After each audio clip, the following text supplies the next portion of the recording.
चलो देखो पीछे कहाँ तक हम करवा दिए थे, श्वसन पढ़ा रहे थे, ठीक है। तो श्वसन में हम क्या देख लिए थे, श्वसन में हम पीछे हम वायवीय श्वसन क्या है, अवायवीय श्वसन क्या है, उसका डिफरेंस क्या है, ये सब हम देख लिए थे, ठीक है। तो उसके आगे अगर हम देखते हैं, ठीक है, तो वहाँ से हम आगे अगर देखते हैं तो आगे क्या है कि पौधे में श्वसन, क्या है, पौधे में श्वसन। तो पौधे में अगर श्वसन की बात करें तो पौधे में देखो श्वसन क्या है, तो अगर हम समझते हैं, ठीक है, तो देखो पौधे में श्वसन, हम किसकी बात कर रहे हैं, पौधे में श्वसन। तो पौधे में श्वसन की अगर हम बात करें तो पौधे में श्वसन है ना, तो देखो पौधे में श्वसन गैसों के आदान प्रदान शरीर की सतह द्वारा विसरण क्रिया के द्वारा होता है, विसरण क्रिया से होता है। यानी पौधे में जो श्वसन होता है, यानी श्वसन कहने का मतलब क्या हो गया कि गैसों का आदान प्रदान करना। जैसे अगर हम सिंपल सी बात करते हैं कि मनुष्य कैसे श्वसन करता है ना, तो मनुष्य की अगर हम बात करें तो क्या करता है, ऑक्सीजन लेता है, कार्बन डाइऑक्साइड छोड़ना, और यही प्रक्रिया क्या कहलाता है, श्वसन कहलाता है। तो कहने का अर्थ है तो श्वसन जो पौधे हैं, पेड़ पौधा है, तो पेड़ पौधा श्वसन कैसे करता है, तो पेड़ पौधा जो श्वसन की अगर हम बात करते हैं तो पेड़ पौधा जो गैसों का आदान प्रदान शरीर के सतह द्वारा विसरण क्रिया द्वारा करता है। शरीर के सतह यानी कहने का मतलब क्या है, यानी पेड़ पौधा का बाहरी, जैसे अगर हम बात करें पेड़ पौधा का जो कोशिका झिल्ली होता है, यानी कोशिका होता है, तो वो कोशिका होता है, पहले कोशिका झिल्ली सेल मेम्ब्रेन होता है ना, उसके बाद क्या होता है, कोशिका भित्ति होता है, यानी कहने का अर्थ उसके बाद क्या होता है, कोशिका भित्ति। तो ये बाहरी जो लेयर कोशिका भित्ति होता है ना, इसी के द्वारा क्या करता है, तो वो यानी कहने का अर्थ है उसी के द्वारा विसरण क्रिया द्वारा वो क्या करता है, श्वसन करता है। इसके लिए ऑक्सीजन युक्त, यानी इसके लिए क्या होता है, समझो बात, यानी इसके लिए जो है ऑक्सीजन युक्त वायु, इसके लिए ऑक्सीजन युक्त वायु वायुमंडल से पत्तियों के रंध्रों, यहाँ देखो ये थोड़ा गलती है तो यहाँ पर ध्यान रखना, पत्तियों के रंध्रों, यहाँ क्या होगा, यानी ये है ना, तो इसको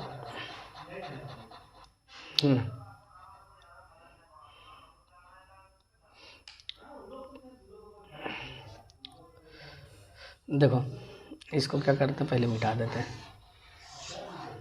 है ना, और समझते हैं।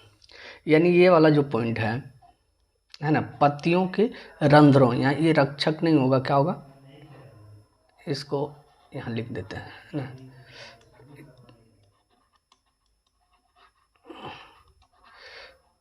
रंध्रों, ठीक है। तो रंध्रों या पुराने वृक्षों के तनों की कड़ी त्वचा पर स्थित वात रंध्रों, यानी त्वचा पर स्थित क्या, वात रंध्रों एवं अंतरकोशिकीय स्थानों द्वारा पौधे में प्रवेश करता है, ठीक है। तो यानी कहने का अर्थ पौधे में जो गैसों का आदान प्रदान का जो स्रोत है तो विसरण क्रिया द्वारा होता है। कैसा होता है, विसरण क्रिया द्वारा होता है, पहला पॉइंट। दूसरा अगर हम बात करें इसके लिए जो ऑक्सीजन युक्त, यानी क्योंकि देखो कोई भी अगर कहने का अर्थ कोई भी जीव जंतु है या कुछ ही, देखो कुछ ही जीव जंतु ऐसा है जो क्या है कि कार्बन डाइऑक्साइड श्वसन में लेता है, ठीक है।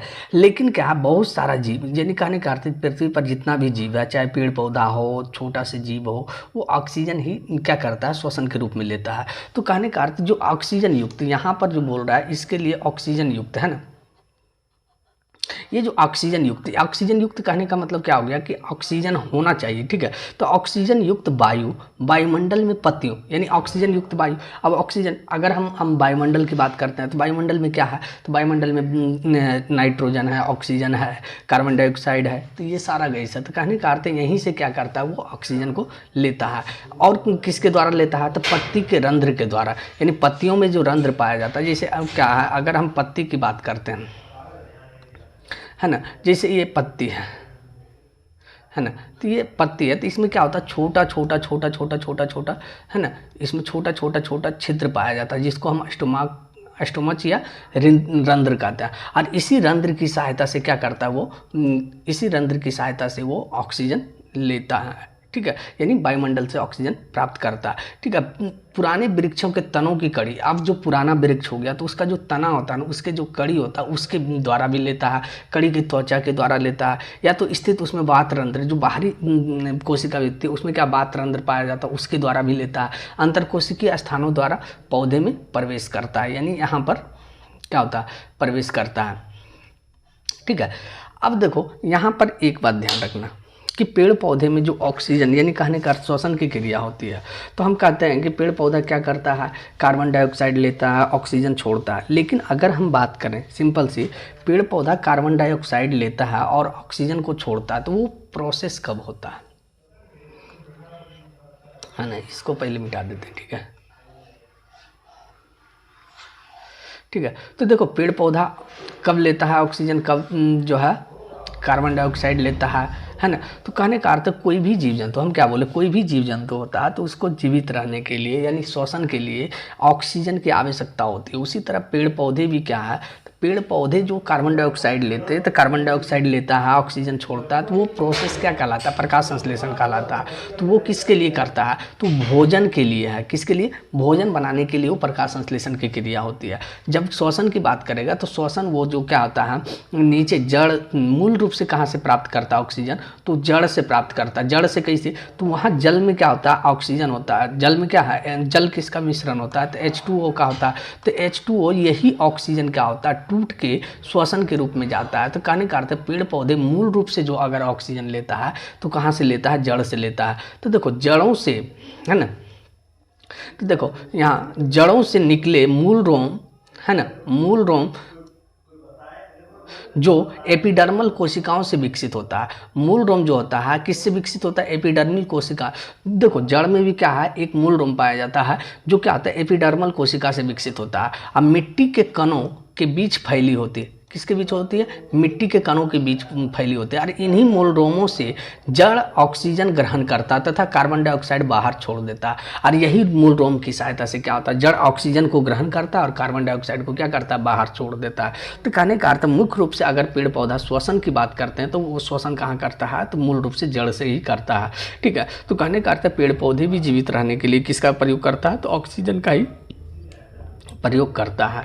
यहाँ तक अगर कोई दिक्कत है तो बताओ, यहाँ तक दिक्कत नहीं होना चाहिए। अगर यहाँ तक दिक्कत नहीं है तो नेक्स्ट अगर हम आगे चलें तो देखो आगे अगर हम बात करते हैं कि जलीय पौधे, है ना, देखो जलीय पौधे भी विसरण द्वारा जल से ऑक्सीजन ग्रहण करते हैं। यानी जलीय पौधे जो होता है, जल में रहने वाले जो पौधे हैं वो भी किसके द्वारा ऑक्सीजन ग्रहण करता है, तो वो भी विसरण के माध्यम से ऑक्सीजन ग्रहण करता है। विसरण के माध्यम, अब जल में रहने वाला जीव, क्योंकि मुख्य रूप से जो ऑक्सीजन का स्रोत पेड़ पौधा लेता है, कहाँ से लेता है, तो भूमि से लेता है, यानी जल से लेता है। तो अब बताओ यहाँ भी जल में जो पौधा है, तो जल तो ऑलरेडी है क्योंकि जल में ही पौधा है। तो कहने का अर्थ जल से ही क्या करता है, ऑक्सीजन ग्रहण करता है और श्वसन क्रिया के द्वारा के पश्चात CO2 गैस क्या करता है, मुक्त करता है।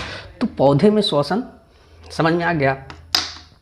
देखो कहने का अर्थ सिंपल सा है, देखो इसको इतना हम लोग पढ़ें, ठीक है, इसको थोड़ा सा अगर हम देखें सिंपल सा कि पौधे में श्वसन का प्रोसेस जो है मूल रूप से कहाँ से आती है, तो मूल रूप से जड़ में जो मूल रोम पाया जाता है उसी के माध्यम से क्या होता है, मूल रोम जो पाया जाता है उसी के माध्यम से ऑक्सीजन का ग्रहण करता है और कार्बन डाइऑक्साइड क्या होता है, निष्कासित होता है। उसी तरह जलीय जीव में भी होता है, जलीय पौधे में भी होता है। जलीय पौधे में भी क्या है, जल के द्वारा ही ऑक्सीजन ग्रहण करता है और कार्बन डाइऑक्साइड मुक्त करता है। ठीक है, तो ये तो हो गया प्रक्रिया। ठीक है, पौधे में श्वसन। यहाँ तक कोई दिक्कत है तो बताओ, यहाँ कोई दिक्कत नहीं होना चाहिए। अगर नहीं है तो हम आगे चलते हैं। ठीक है, अगर हम आगे देखते हैं तो देखो क्या है कि दिन में श्वसन से निकली CO2 गैस, यहाँ गेम लिखा जाता गैस है। ठीक है, तो गैस का उपयोग पौधे प्रकाश संश्लेषण में करते हैं। तो देखो दिन में अगर पेड़ पौधे अगर बात करते हैं, जो हम लोग हो गया या जीव जंतु हो गया या खुद जो पेड़ पौधा जो कार्बन डाइऑक्साइड छोड़ रहा है, तो उसका प्रयोग CO2 गैस जो है यानी पौधे जो है दिन में क्या करता है, तो खाना बनाने के लिए करता है। खाना बनाने यानी प्रकाश संश्लेषण की क्रिया में करता है। वही प्रकाश संश्लेषण के प्रोसेस में ही क्या होता है कि CO2 गैस तो लेता है और ऑक्सीजन गैस क्या होता है, बाहर निकलता है। ठीक है, अतः CO2 गैस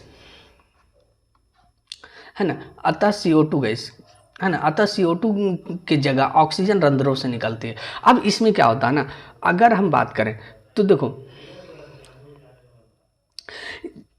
क्या कि जब प्रकाश संश्लेषण की क्रिया होती है तो इसमें क्या होता है, उल्टा होता है। जैसे हम कहते हैं कि सांस लेते हैं तो हम लोग ऑक्सीजन लेते हैं। हम अभी जस्ट बताएं कि पेड़ पौधा भी जीवन यानी सुरक्षित रखने के लिए, अपने आप को जीवित रहने के लिए जो क्या है, श्वसन के रूप में क्या लेता है, ऑक्सीजन लेता है। लेकिन इसमें प्रकाश संश्लेषण में जस्ट उसका अपोजिट हो जाता है। अपोजिट क्या होता है, जब प्रकाश संश्लेषण की क्रिया, अब प्रकाश संश्लेषण की क्रिया कब होती है, जब सूर्य का प्रकाश उपस्थित हो। जब सूर्य का प्रकाश अगर उपस्थित होगा, सिंपल सी बात है, जब सूर्य का प्रकाश उपस्थित होगा तो उस समय अगर हम बात करें तो CO2 लेगा, है ना, CO2 लेगा और जिस रंध्र के द्वारा CO2 ले रहा है, ठीक है, उसी रंध्र के द्वारा क्या होगा, ऑक्सीजन क्या होगा, बाहर निकलेगा। यही प्रोसेस क्या कहलाता है, तो प्रकाश संश्लेषण भी कहलाता है। चूंकि अगर हम देखें, है ना, चूंकि अगर हम देखें तो देखो रात्रि में चूंकि प्रकाश संश्लेषण की क्रिया नहीं होती है, रात्रि में प्रकाश संश्लेषण की क्रिया होती है नहीं, क्योंकि प्रकाश संश्लेषण कब हो सकता है, दिन में होता है, तो रात में प्रकाश संश्लेषण होगा नहीं होगा। तो चूंकि यानी रात में जो है प्रकाश संश्लेषण की क्रिया नहीं होती है। अब जब नहीं होती है तब अगर हम बात करें कि अतः श्वसन में CO2 गैस रंध्रों द्वारा निकलती है। अब देखो दिन का प्रोसेस क्या हो गया, उल्टा। अगर दिन में अगर श्वसन कर रहा है पेड़ पौधा पत्ती के द्वारा यानी रंध्र के माध्यम से, तो प्रकाश संश्लेषण करेगा, तो उस समय तो कार्बन डाइऑक्साइड इनहेल करेगा, ठीक है। और इनहेल करने का मतलब क्या, अंतर्ग्रहण करेगा यानी ग्रहण करेगा। जबकि ऑक्सीजन क्या करेगा, एक्सहेल करेगा यानी बाहर निकालेगा। जबकि वही रात में इसका जस्ट अपोजिट हो जाता है। रात में जस्ट अपोजिट क्या हो जाता है कि कार्बन डाइऑक्साइड छोड़ता है और ऑक्सीजन ग्रहण करता है। इसीलिए कहता है कि देखो क्वेश्चन सवाल आता है, ठीक है, ध्यान रखना कि रात में पेड़ पौधे के नीचे क्यों नहीं सोना चाहिए, क्यों नहीं सोना चाहिए। यही मेन रीजन है कि रात में पेड़ पौधा के नीचे क्यों नहीं सोना चाहिए। रात्रि में क्या होता है, प्रकाश संश्लेषण की क्रिया होती नहीं। जब प्रकाश संश्लेषण की क्रिया नहीं होगी तो अन्य जीव की भांति हुई क्या करेगा, कार्य करेगा, ऑक्सीजन लेगा, कार्बन डाइऑक्साइड छोड़ेगा। जैसे हम लोग क्या करते हैं, ऑक्सीजन लेते हैं, कार्बन डाइऑक्साइड बाहर निकाल देते हैं। उसी तरह क्या होता है, पेड़ पौधा भी तो जीव है।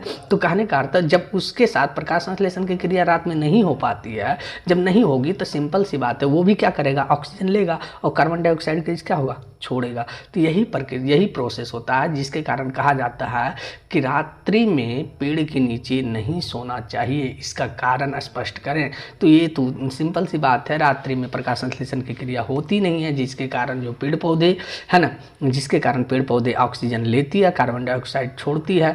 जबकि जब दिन के समय होता है, दिन के समय क्या होता है कि कार्बन डाइऑक्साइड लेता है, ऑक्सीजन छोड़ता है। इसलिए दिन में कोई प्रॉब्लम नहीं है, रात्रि में प्रॉब्लम होती है। इसलिए जो है रात में पेड़ के नीचे नहीं सोना चाहिए।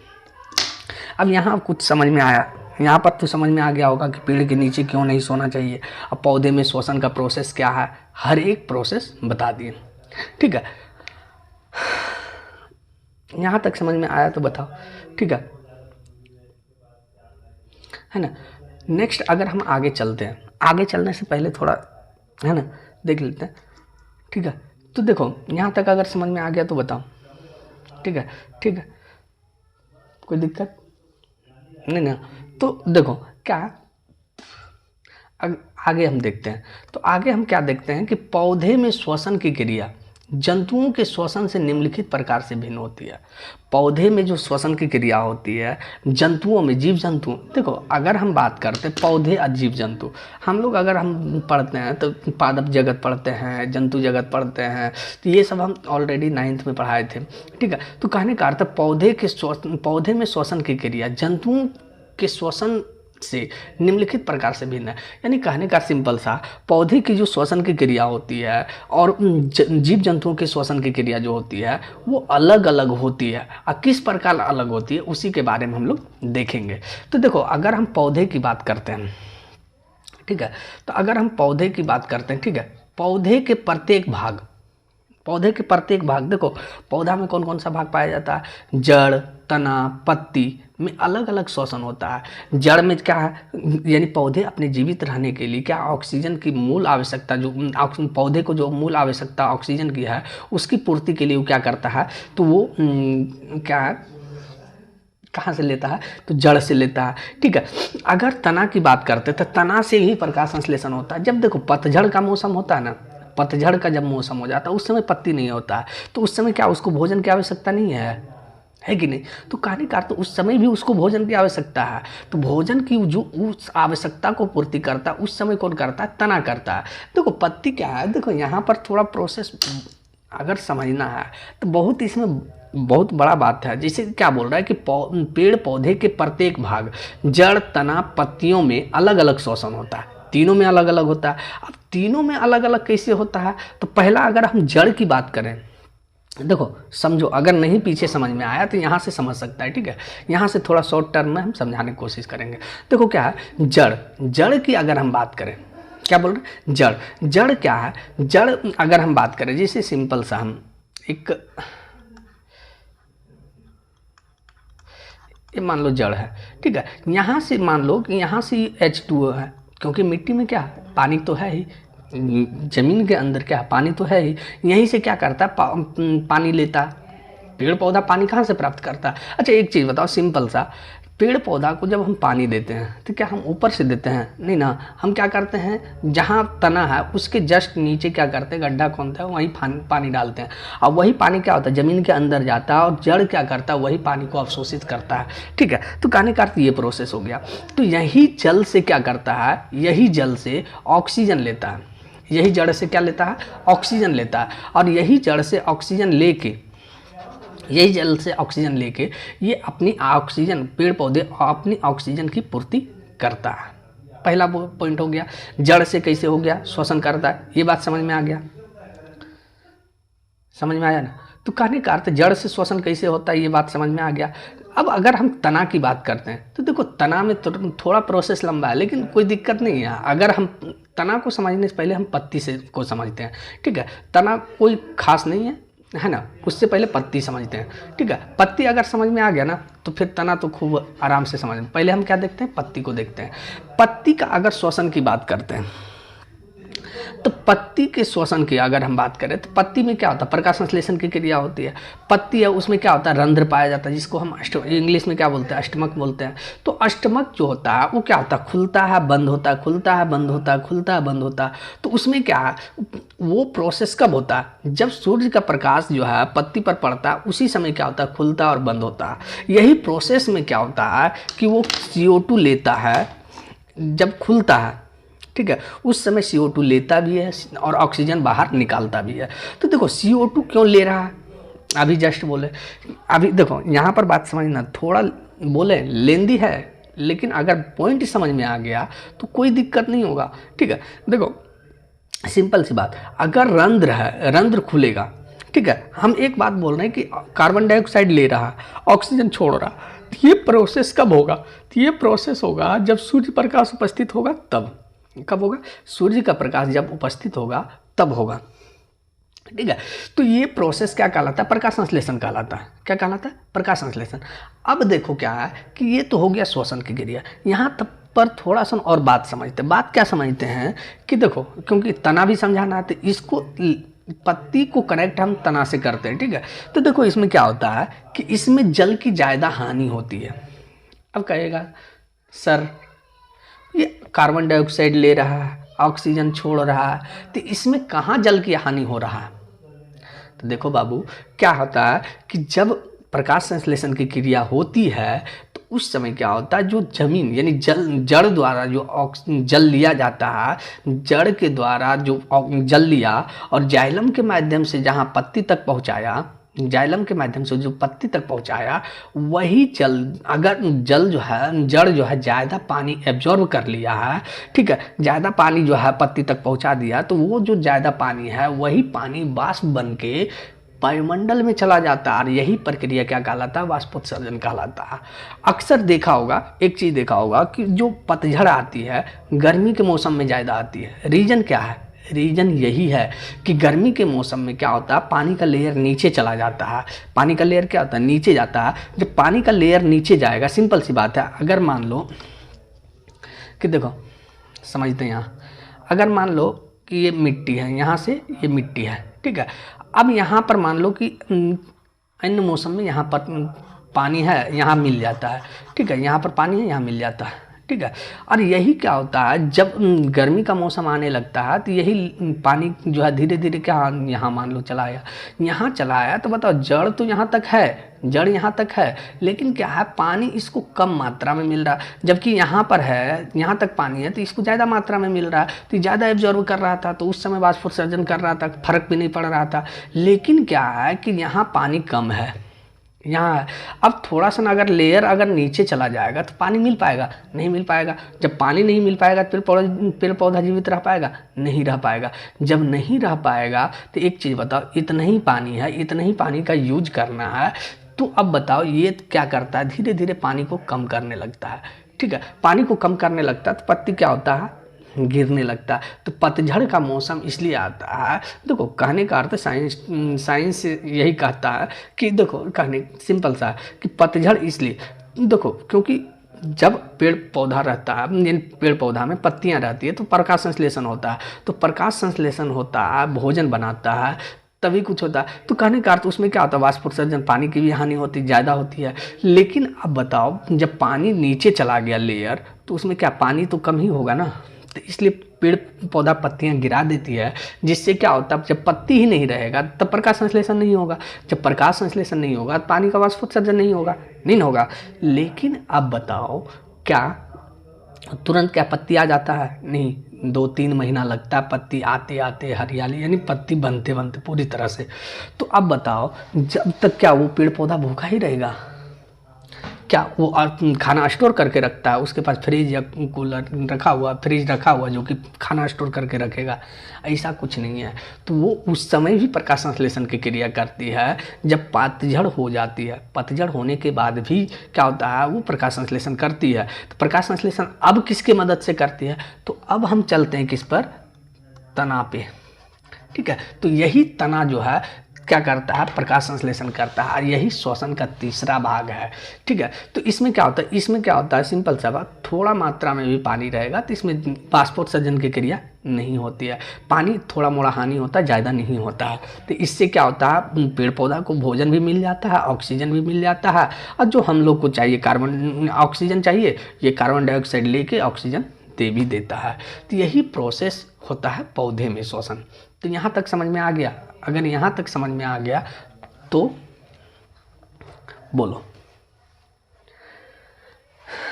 यहाँ तक तो दिक्कत नहीं होना चाहिए। अगर यहाँ तक दिक्कत नहीं है तो हम आगे चलते हैं, आगे चलते हैं और देखते हैं आगे क्या, जंतुओं की तरफ पौधे में श्वसन गैसों का परिवहन नहीं होता है। जंतुओं की तरफ पौधे में श्वसन गैसों का परिवहन नहीं होता। जैसे अगर जीव जंतु है तो इसमें गैसों का परिवहन होता है, जबकि पेड़ पौधे में क्या है, गैसों का परिवहन नहीं होता, गैसों का विसरण, यानी जो है श्वसन जो है विसरण के माध्यम से होता है। और हम लोग में क्या होता है, परिवहन होता है। परिवहन कहने का मतलब है क्या, हम लोग नासिका छिद्र के द्वारा लेते हैं, फेफड़ा तक जाता है, वहाँ बाल्ब होता है, बाल्ब जो है क्या होता है, ब्लड से कनेक्टेड रहता है, जिसमें हीमोग्लोबिन होता है, हीमोग्लोबिन ऑक्सीजन लेता है, जो हमारे शरीर में बहुत सारा गैस है वो क्या करता है, छोड़ देता है, बाकी जो फिर बाहर सभी निकल जाता है। तो हम लोग जितना भी लेते हैं, फेफड़ा तक तो सभी गैस जाता है, लेकिन क्या है वहाँ के बाद जो हीमोग्लोबिन कैच करता है सिर्फ ऑक्सीजन को कैच करता है। ठीक है, तो यहाँ पर बात समझ में आ गया ना कि जंतुओं की तरह, यानी जीव जंतु जो है, जीव जंतु की तरह पेड़ पौधे में श्वसन नहीं होता है। ठीक है, ये दूसरा पॉइंट समझ में आ गया। अगर दूसरा पॉइंट समझ में आ गया तो हम आगे चलते, नहीं तो नहीं देखेंगे। ठीक है, आ गया है, चलो ठीक है। तब अगर आ गया तो आगे देखते हैं। पौधों में जंतुओं की अपेक्षा श्वसन की गति धीमी होती है, यानी पौधों में जो जंतुओं की अपेक्षा होती है श्वसन की गति धीमी होती है। पौधे में जंतुओं की अपेक्षा श्वसन की गति धीमी होती है, यानी पौधे में जो गति होती है श्वसन बहुत ही सोलो प्रोसेस होता है, जबकि जंतु में क्या होता है उतना भी सोलो नहीं होता। हम लोग देखो क्या सांस ले रहे हैं, सांस छोड़ रहे हैं, सांस ले रहे हैं, सांस छोड़ रहे हैं, लेकिन ऐसा नहीं है, उसमें श्वसन का प्रोसेस क्या बहुत धीरे धीरे होता है, जबकि हम लोग में क्या बहुत तेज़ी से होता है। ठीक है, हम लोग कहते हैं 1 मिनट में कितना बार सांस लेते हैं, कितना बार छोड़ते हैं, है ना, तो 16 बार, है ना, 16 बार लेते हैं ना 1 मिनट में, यानी मैक्सिमम 16 बार, 16 से 18 बार क्या करते हैं, श्वसन करते हैं। ठीक है, तो ये बात समझ में आ गया। अगर समझ में आ गया तो आगे चलते हैं। अब अगला पॉइंट आता है जंतुओं में गैसों का आदान प्रदान। तो देखो, जंतुओं में गैसों का आदान प्रदान, यहाँ पर बहुत सारा ऐसा वर्ड आएगा। देखो, जंतु की अगर हम बात कर रहे हैं तो यहाँ पर बहुत सारा ऐसा वर्ड आएगा जो 9th में हम पढ़ा चुके हैं ऑलरेडी। जो भी पढ़ाए थे तो वो बात ध्यान में रखना, ठीक है। और उस समय भी हम बताए थे कि ये वहाँ काम आएगा 10th में भी, ठीक है। तो देखो, जंतुओं में गैसों का आदान प्रदान की बात करते हैं।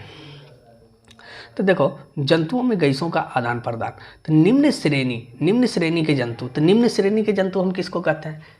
अगर जीव जंतु को हम दो प्रकार से बांटते हैं, एक कोशिकीय, एक बहुकोशिकीय। एक कोशिकीय क्या होता है? जिसमें सिर्फ एक कोशिका पाया जाता है ना, यानी जिसमें सिर्फ एक कोशिका पाया जाता है वो एक कोशिकीय कहलाता है।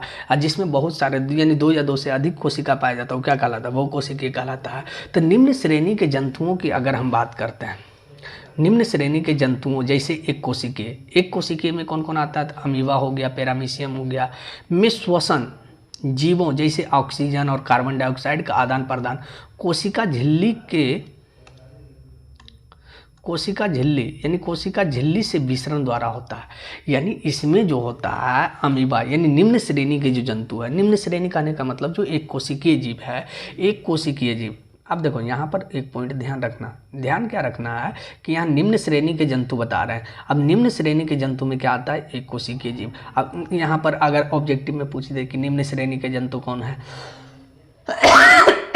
या दे देगा इनमें से कौन सा निम्न श्रेणी के जीव जंतु नहीं है, तो नहीं है। और हम ऑप्शन दे दें, पहला नंबर अमीबा, दूसरा नंबर पैरामीशियम, तीसरा नंबर अमीबा और पैरामीशियम, चौथा नंबर दे दें नन ऑफ दीज, यानी इनमें से कोई नहीं। तो बताओ क्या होगा? तो इनमें से कोई नहीं, क्योंकि निम्न श्रेणी के जंतु क्या है? अमीबा और पैरामीशियम दोनों है। क्या है? दोनों है। यही क्वेश्चन अगर हम बदल के देते कि निम्न श्रेणी के जंतु कौन है ना, तो निम्नलिखित में से निम्न श्रेणी के जंतु कौन है? तो निम्नलिखित में निम्न श्रेणी के जंतु ऑप्शन वही है, number 1 amoeba, number 2 paramecium, number 3 क्या? अमीबा और पैरामीशियम, नंबर 4 क्या? लिख ही देते हैं, ऑप्शन लिखते हैं, ठीक है। 1 नंबर में अमीबा है ना, नंबर बी में पैरामीशियम है ना, नंबर 3 में A and B, number D में नन ऑफ दीज, ठीक है। तो कहने का अर्थ है हम क्या, पहला क्वेश्चन क्या बोले कि निम्नलिखित में से कौन सा निम्न श्रेणी के जंतु नहीं है? तो निम्न श्रेणी के जंतु नहीं है, तो नहीं है तो बताओ, अमीबा भी तो निम्न श्रेणी के जंतु है, अमीबा भी निम्न श्रेणी के जंतु है, पैरामीशियम भी है। और यहाँ नंबर सी में दे रखा है अमीबा और पैरामीशियम दोनों है, यानी क्या? दोनों है। तो बताओ इसमें ए बी सी और डी, तो क्या लगेगा? डी लगेगा। वही अगर हम क्वेश्चन पलट दें कि निम्न में से कौन सा जो है, एक निम्न में से कौन सा निम्न श्रेणी के जंतु है, तो निम्न श्रेणी के जंतु अमीबा भी है, पैरामीशियम भी है और ए एंड बी। तो अब बताओ इस चारों में से कौन ऑप्शन लगेगा? तो ऑप्शन लगेगा कौन? सी लगेगा, क्योंकि अमीबा भी है और पैरामीशियम भी है, ठीक है। निम्न श्रेणी समझ में आ गया, एक कोशिकीय जीव समझ में आ गया, ठीक है। और कैसे श्वसन करता है, आदान प्रदान कैसे करता है, ये बात समझ में आ गया। क्योंकि कोशिका, देखो कोई भी जीव जंतु में कोशिका भित्ति नहीं पाया जाता है, बताए ना।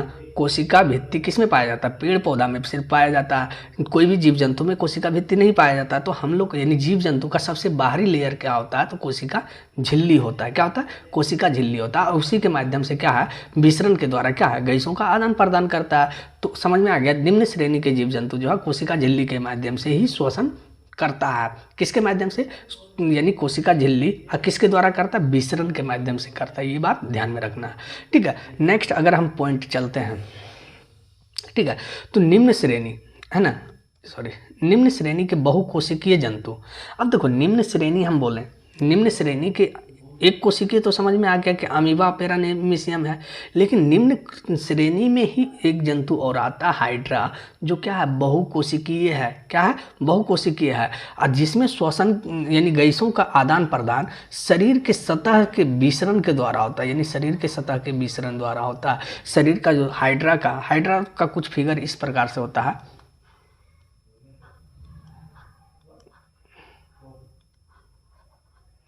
है ना, कुछ इस प्रकार से होता है। ठीक है, तो इस प्रकार से फिगर होता है। ठीक है, तो ये बात ध्यान में रखना है, कोई दिक्कत नहीं है। तो ये हाइड्रा है, तो ये भी क्या है, निम्न श्रेणी का, लेकिन क्या बहुकोशिकीय है, कोई दिक्कत नहीं। आदान प्रदान कैसे होता है, गैसों का आदान प्रदान शरीर के सतह, यहाँ तक समझ में आया कि एक बार और देख ले, समझ में आ गया तो बता दो, नहीं समझ में आया तो आगे चलेंगे। ठीक है, तो देखो यहाँ तक समझ में आ गया। ठीक है, नहीं समझ में आया थोड़ा सा देख लेते हैं।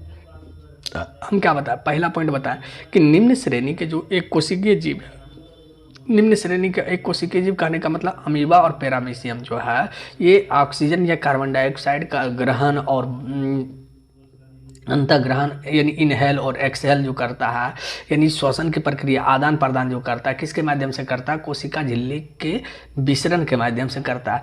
जबकि निम्न श्रेणी के बहुकोशिकीय जीव जो है, निम्न श्रेणी के बहुकोशिकीय जीव जैसे हाइड्रा जो है, ये क्या करता है, तो ये किसके माध्यम से श्वसन करता है, तो ये माध्यम क्या है इसका, तो जो कोशिका की जो सतह है, शरीर का जो यानी कोशिका की सतह यानी शरीर की सतह, शरीर की जो सतह है उसके विसरण के माध्यम से करता है, कोई दिक्कत नहीं। अब देखो ये तो हो गया निम्न श्रेणी। ठीक है, अब बात कर रहे हैं उच्च श्रेणी, किसकी, उच्च श्रेणी। तो उच्च श्रेणी के जंतु, तो उच्च श्रेणी के जंतु क्या हो गया, जैसे हम लोग हो गए जीव जंतु, है ना, पक्षी, मेमेलिया, है ना, को अपने जीवन संबंधी कार्यकलाप के लिए अधिक ऊर्जा की आवश्यकता होती है, और जितना ज़्यादा ऊर्जा की आवश्यकता होगी उतने ही ज़्यादा ऑक्सीजन की आवश्यकता होती है। देखो यहाँ अब बात समझते हैं, बात क्या समझते हैं कि उच्च श्रेणी के जितना भी जीव जंतु, जैसे पक्षी हो गया, कुत्ता, बिल्ली, चूहा, आदमी, है ना, तो ये सब क्या है, उच्च श्रेणी के जंतु है। और उच्च श्रेणी के जंतु है तो इसको क्या होता है, बहुत ज़्यादा ऊर्जा की आवश्यकता होती है। हम लोग को क्या है, कम ऊर्जा की आवश्यकता होती है। क्या अगर कुत्ता है तो उसको कम ऊर्जा की आवश्यकता, उसको भी बहुत ऊर्जा, क्योंकि उसको दौड़ना है, भोजन पकड़ना है, भोजन खाना है, तो कहने का जाना है। जैसे मनुष्य की अगर हम बात करें तो हम लोग को क्या काम भी करना है, पढ़ाना है, जैसे हमको पढ़ाना भी है, काम करना है, सब चीज़ करना है, तो हमको क्या है, बहुत ज़्यादा एनर्जी की आवश्यकता होगी। तो जितना ज़्यादा एनर्जी की आवश्यकता होती है उतने ही ज़्यादा क्या ऑक्सीजन की आवश्यकता होती है। तो ये प्रोसेस जस्ट अपोजिट होता है, जितना एनर्जी हमको चाहिए ना उतना ही ज़्यादा हमको क्या चाहिए, ऊर्जा चाहिए, तो उतना ही ज़्यादा ऑक्सीजन हमको दरकार पड़ेगा, ऑक्सीजन की आवश्यकता होगी। तो देखो जितना ज़्यादा अगर हमको ऊर्जा की आवश्यकता होगी उतना ही ज़्यादा हमको ऑक्सीजन की आवश्यकता पड़ती है। तो ये प्रोसेस किसके माध्यम से होता है, तो ये सारा प्रक्रिया जो है श्वसन का ही एक प्रक्रिया है। ठीक है, तो यहाँ तक समझ में आ गया कि निम्न श्रेणी के जंतु कैसे करता, उच्च श्रेणी के जंतु कैसे करता। तब देखो यहाँ पर ज़्यादा जितना ज़्यादा ऊर्जा की आवश्यकता होगी, तो अब देखो इसका प्रोसेस भी श्वसन का अलग होगा कि नहीं। तो कहने का अर्थ पेड़ पौधे में तो कोई खास नहीं था, निम्न श्रेणी के जंतु में भी कोई खास नहीं था, उसको कम ऊर्जा, उसको उतना ज़्यादा ऊर्जा की आवश्यकता नहीं है, उतना ज़्यादा ऊर्जा की आवश्यकता नहीं है, तो उतना ज़्यादा ऑक्सीजन की आवश्यकता नहीं है। लेकिन उच्च श्रेणी के जंतु में क्या है, बहुत ज़्यादा ऊर्जा की आवश्यकता है। अब बहुत ज़्यादा ऊर्जा की आवश्यकता होने के कारण, है ना, होने के कारण उसको क्या बहुत ज़्यादा ऑक्सीजन की आवश्यकता होती है। इसीलिए ये जो उच्च श्रेणी के जंतु है उसका जो है श्वसन की जो प्रक्रिया होती है वो अलग अलग प्रकार से होती है, कोई दिक्कत नहीं, अलग अलग माध्यम से होती है। ठीक है, तो ये बात यहाँ तक समझ में आ गया। अब देखो जंतुओं में श्वसन अंग, अब देखो क्योंकि अभी हम जस्ट बताएं कि श्वसन अंग जो है क्या होता है, अलग अलग होता है। अब देखो जंतुओं में सामान्यतः 3 प्रकार के श्वसन, जितना भी जीव जंतु है, जितना भी पृथ्वी पर जितना भी जीव जंतु यानी जितना भी जीव जंतु है, यानी ब्रह्मांड ले लो, कहीं भी ले लो, पूरा ब्रह्मांड ले लेंगे तो यानी पूरा आ गया। ठीक है, तो जितना भी जीव जंतु है सभी को मुख्य रूप से जो है सामान्यतः 3 ही प्रकार की क्या होती है, श्वसन अंग पाई जाती है। एक तो होता है श्वास नली, है ना, श्वास नली या ट्रेकिया, एक होता है गिल्स, एक होता है फेफड़ा। ठीक है, तो अब इसके बारे में देखेंगे, श्वास नली क्या है, ट्रेकिया क्या है, गिल्स क्या है, फेफड़ा क्या है। ठीक है, तो ये सब हम समझेंगे और इसको समझेंगे हम अगले क्लास में। ठीक है, आज यहीं तक रहने देते हैं। ठीक। ठीक है, यहीं तक रहने दे, आगे बढ़ जाए।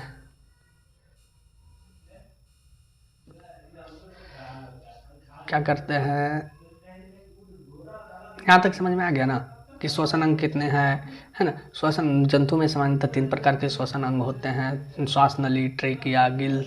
यानी श्वास नली बोलो या तो ट्रेकिया, दोनों एक ही चीज़ है, गिल्स और फेफड़ा, ठीक है। तो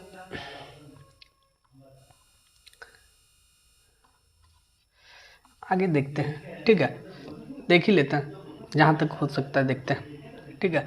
अब देखो श्वास नली या ट्रेकिया, अब किसके बारे में देखते हैं, श्वास नली या ट्रेकिया के बारे में देखते हैं। तो श्वास नली या ट्रेकिया क्या है, तो ट्रेकिया द्वारा श्वसन जो है कीटों, टिड्डा यानी ग्रॉस होपर, इंग्लिश में क्या बोलते हैं, ग्रॉस होपर बोलते हैं, तिलचट्टा, कॉकरोच में होता है।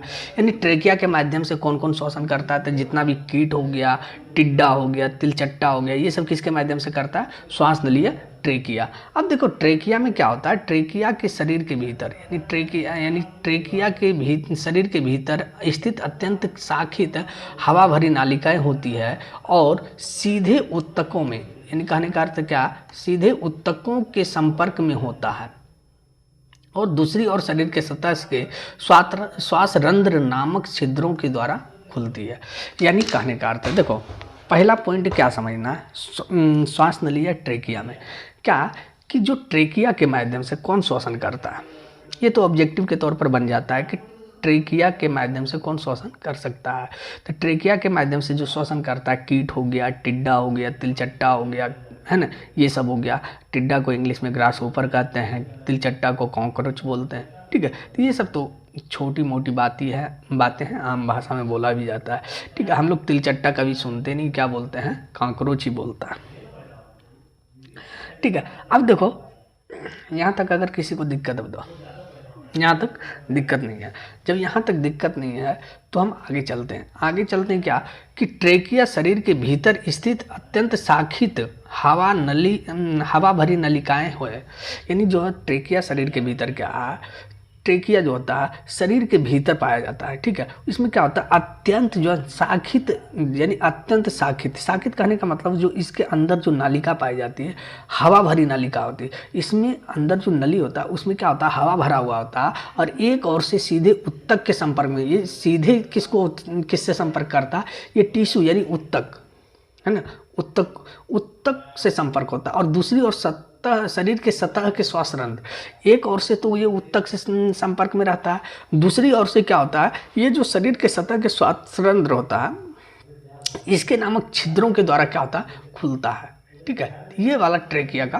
पॉइंट है, ठीक है। और आज यहीं तक रखते हैं, ठीक है ना, यहीं तक रखने का रीज़न है, ठीक है। इसमें थोड़ा समझ में ही नहीं आ रहा है कि नया है सब चीज़, कुछ समझ में नहीं आ रहा है ना। तो थोड़ा सा दिक्कत होगा 1-2 दिन, फिर बाकी चलेगा उसी तरह, है ना। सारा सिस्टम नया है, क्या करें, ठीक है। तो हम फिर मिलते हैं अगली क्लास में इसी चैनल पे। जय Hind, Ram Ram, bye bye, take care, जय हिंद।